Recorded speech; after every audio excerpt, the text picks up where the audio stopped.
नमस्कार साथियों, good morning. आपका द इनके स्टडी के यूट्यूब चैनल पर मैं नवीन कुमार बार फिर से स्वागत करता हूं। तो नया शिक्षा सेवा चयन आयोग में बदली गई व्यवस्था। तो इस व्यवस्था के तहत अब जो है टीजीटी पीजीटी भर्ती में समान ज्ञान की भी परीक्षा होगी। जिस प्रकार उत्तर प्रदेश लोक सेवा आयोग द्वारा जीआईसी की भर्ती में पहला पेपर जो जो एक भाग जो होता है समान ज्ञान का होता है, उसी प्रकार अब टीजीटी पीजीटी में भी समान ज्ञान का भी जो है कि को शामिल करने पे बात चल रही है। हालांकि अभी तक ये तय नहीं हुआ है कि सब्जेक्ट से कितने प्रश्न पूछे जाएंगे और सामान्य ज्ञान के कितने प्रश्न पूछे जाएंगे। तो जैसे नया शिक्षा सेवा चयन आयोग बनकर तैयार हो जाएगा, सदस्य अध्यक्ष मतलब आ जाएंगे, तो वैसे ही उस पर निर्णय लिया जाएगा कि टीजीटी पीजीटी का जो एग्जाम होगा, उसका आवेदन पूर्व में लिया जा चुका है, तो उसके लिए सामान्य ज्ञान के पेपर में क्या रहेगा, कैसे रहेगा, उसका सिलेबस क्या रहेगा और सब्जेक्ट का जो वेटेज है वो कितना रहेगा। तो चलिए बात करते हैं कि क्या है न्यूज। और इससे पहले अगर चैनल पर नया है तो उसको एक सब्सक्राइब और लाइक जरूर करें। तो प्रदेश के 4,512 सहायता प्राप्त माध्यमिक विद्यालयों में प्रशिक्षित स्नातक टीजीटी और प्रवक्ता पीजीटी के पदों के लिए होने वाली लिखित परीक्षा के पैटर्न में बदलाव किया गया है। 13 दिसंबर को जारी उत्तर प्रदेश शिक्षा सेवा चयन आयोग अधिनियम 2023 की नियमावली में यह व्यवस्था की गई है। अब तक शिक्षक भर्ती के लिए परीक्षा में केवल संबंधित विषय के प्रश्न ही पूछे जाते थे, लेकिन अब 2 घंटे की लिखित परीक्षा में पूछे जाने वाले वस्तुनिष्ठ प्रश्नों में सामान्य ज्ञान के प्रश्न भी रहेंगे।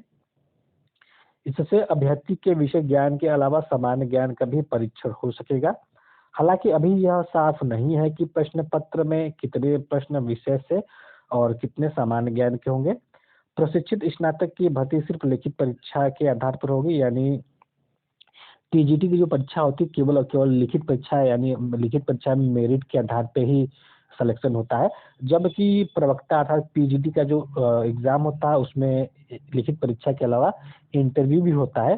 प्रवक्ता में लिखित परीक्षा के लिए पूर्णांक का 90% अंक और साक्षात्कार का 10% अंक होगा। यानी जितना भी लिखित परीक्षा का एग्जाम होगा उसका 10% जो है कि इंटरव्यू के लिए रखा जाएगा और बाकी जो है कि उसका लिखित परीक्षा होगा। तो संगठन से भी लगातार मांग उठाई गई है। जो उत्तर प्रदेश माध्यमिक शिक्षा संघ है उसका कहना है कि नए आयोग की नियमावली में डिग्री कॉलेज के प्रिंसिपल की चयन प्रक्रिया तो स्पष्ट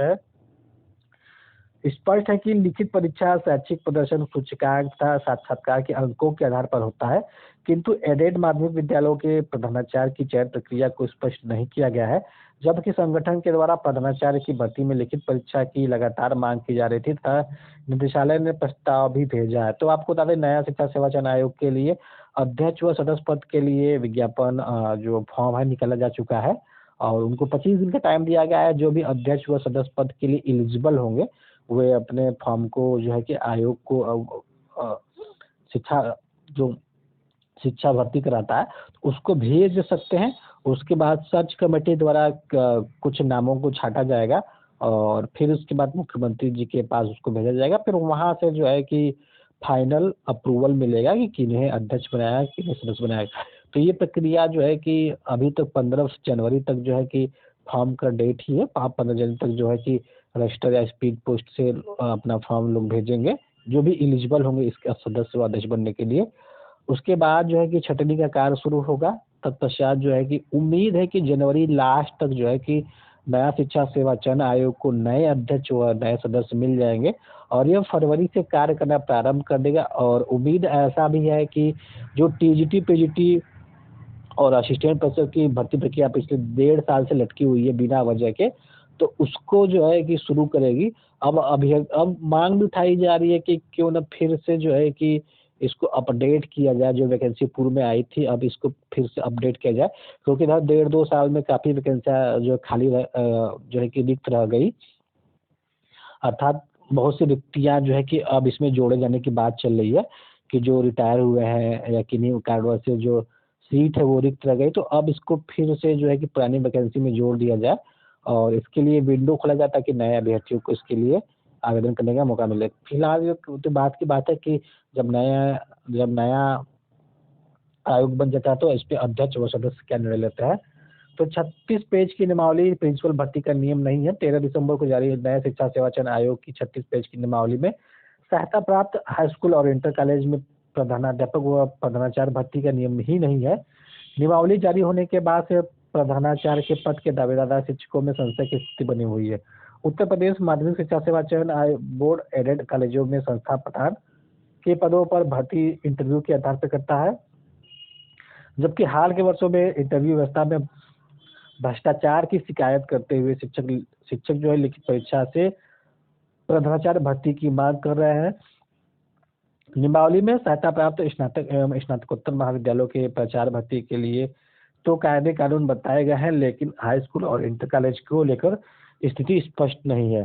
तो बता दें कि उत्तर प्रदेश लोक सेवा आयोग द्वारा जीआईसी का जो है यानी जीआईसी प्रवक्ता का आयोग ने फॉर्म निकालने के लिए नोटिस जारी कर दिया है कि जो भी अभ्यर्थी ओटीआर की प्रक्रिया अभी पूरी नहीं किए हैं वो जल्द से जल्द ओटीआर की प्रक्रिया पूरी कर ले, ताकि जो है कि जब फॉर्म आए एप्लीकेशन जारी कर दिया जाए भरना, तो उसके बाद ओटीआर को लेकर कोई दिक्कत नहीं है, कोई सर्वर इशू ना आए।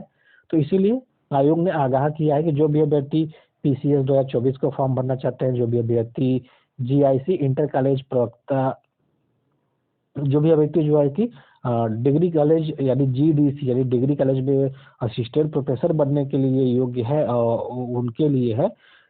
तो यहाँ पे साफ साफ है कि जीडीसी अर्थात असिस्टेंट प्रोफेसर और पीसीएस 2024 का फॉर्म अप्लाई करने के लिए आपके पास ओटीआर होना जरूरी है। उधर जीआईसी प्रवक्ता और एलटी ग्रेड का विज्ञापन जारी करने का अभी सरकार का कोई मन नहीं है, क्योंकि उसमें एलटी ग्रेड में समकक्ष अर्हता का विवाद फंसा हुआ है और समकक्ष अर्हता का विवाद अभी तक उसमें कोई जो है कि उसको सॉल्व नहीं किया गया था। देखते हैं सॉल्व कब तक हो पाता है, क्या चुनाव से पहले ही सॉल्व हो जाता है या चुनाव के बाद सॉल्व होगा, ये तो देखने वाली बात है। खैर, उधर उत्तर प्रदेश पुलिस द्वारा जो है कि मुख्यमंत्री जी के निर्देश पर जो है कि सभी वर्ग के अभ्यर्थियों को 3 वर्ष की छूट प्रदान की गई है, उम्र सीमा में 3 वर्ष की छूट प्रदान की गई है। क्योंकि जब ये विज्ञापन जारी हुआ था, 2-3 दिन पहले विज्ञापन जारी हुआ था, तो उम्र सीमा में छूट नहीं प्रदान की गई थी। तो पिछले 1-2 दिन में काफ़ी हो हल्ला मचाने के बाद, अभ्यर्थियों द्वारा जो है कि काफ़ी हो हल्ला मचाने के बाद मुख्यमंत्री जी के ये संज्ञान में आया और उन्होंने 3 साल के लिए छूट दे दी है। तो उधर पिछले कई दिनों से अर्थात पिछले लगभग 2-3 साल से 6800 ओबीसी एससी एसटी के जो भी अभ्यर्थी जो है कि नियुक्ति पाने के लिए लगातार इको गार्ड में धरना प्रदर्शन कर रहे हैं, मुख्यमंत्री जी के संज्ञान में होना चाहिए। तो मुख्यमंत्री जी को जल्द ही इसके बारे में भी कोई फैसला ले लेना चाहिए, ताकि जो अभ्यर्थी पिछले 100 दिनों से लगातार इको गार्ड में धरना कर रहे हैं, तो उनके भी बातों को सुना जाना चाहिए। तो फिलहाल इस वीडियो में बस इतना ही। अगर आपको वीडियो पसंद आए तो जरूर से लाइक करें, चैनल पर सब्सक्राइब करें। मिलते हैं अगले वीडियो बने द इनके स्टडी के साथ। बहुत बहुत धन्यवाद।